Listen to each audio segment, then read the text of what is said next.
The Los Angeles Clippers were supposed to be contenders.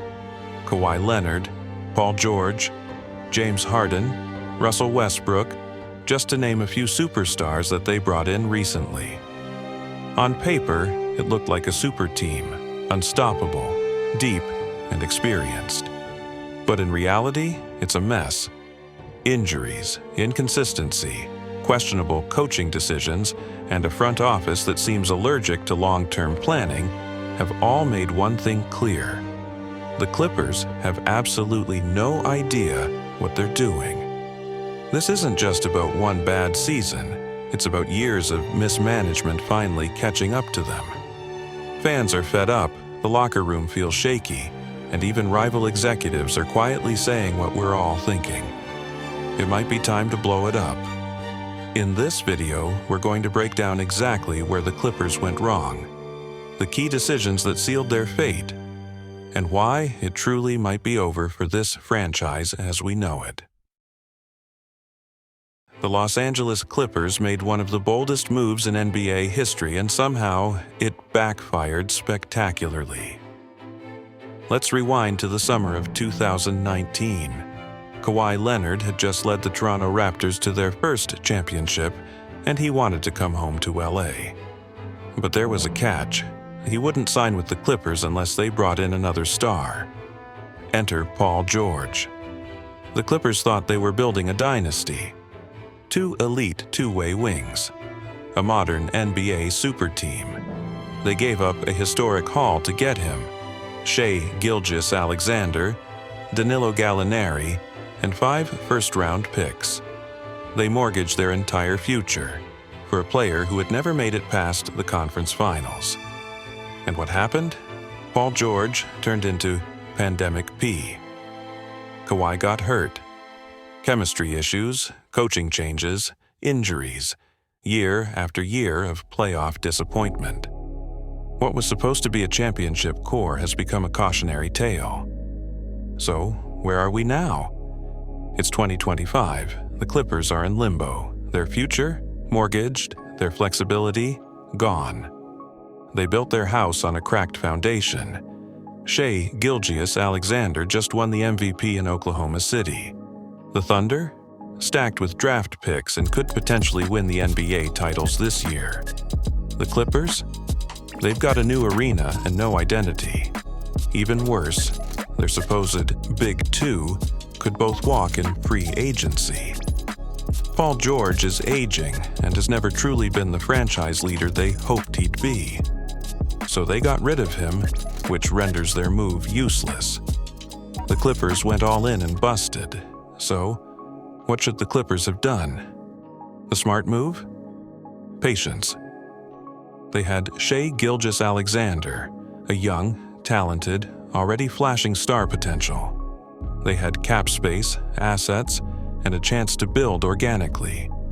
Instead of gambling everything on a win-now move, they should have kept their picks, kept Shai, and built around him and Kawhi gradually, or found another younger star to grow with. In trying to fast-track a dynasty, the Clippers skipped the foundation and now they're paying the price. If you think this is the only thing that screwed the Clippers, just wait until you hear about the James Harden trade. It was late 2023. The Clippers already had Kawhi Leonard, Paul George, and Russell Westbrook. But instead of addressing depth, defense, or durability, they added James Harden, another aging star, another ball-dominant player, another bet on name value over fit. What did they think would happen? They believed Harden would be the missing piece, a playmaker who could take pressure off Kawhi and PG. But here's the problem. Harden isn't 2018 MVP Harden anymore. He's slower, less explosive, and worst of all, he doesn't move without the ball. The offense stalled, the defense regressed, roles got murky. Westbrook moved to the bench. Ty Lue had to juggle egos instead of rotations. They built a team full of alphas, but no one knew who was supposed to lead. So what did this trade really cost? They gave up 2 first-round picks, multiple role players, and all their remaining flexibility. Now, they're stuck. Harden is 35th. Kawhi and PG are always one play away from the injury report. Their supporting cast, thin, their future, bleak, their chemistry, questionable at best. And let's not forget they did this before opening their new arena. They were desperate to look like contenders. Now they look like a washed-up fantasy team. While other franchises are developing young stars and building sustainable cores, the Clippers are chasing ghosts of greatness.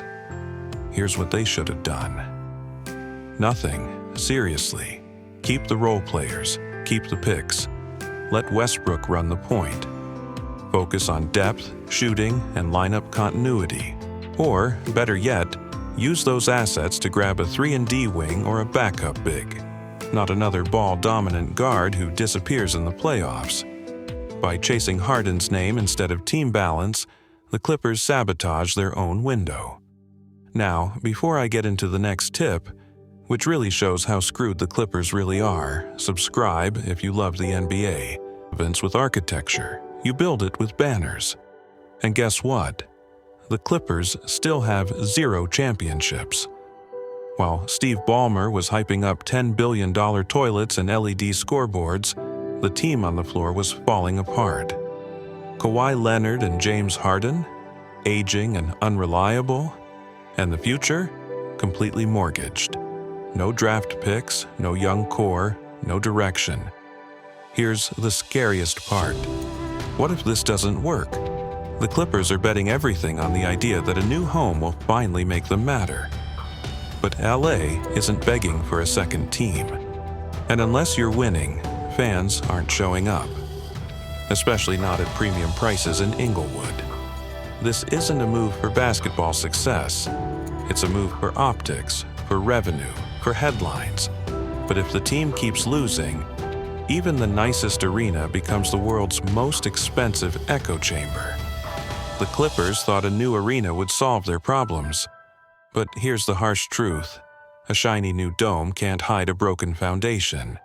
And in the long run, building that stadium might go down as the worst decision this franchise has ever made.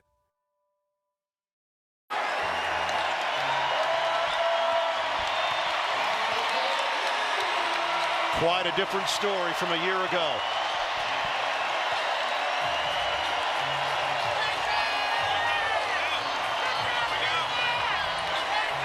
Denver dominates Game 7, and it's on to the second round for the Nuggets, and a meeting with the top seed in the West, Oklahoma City.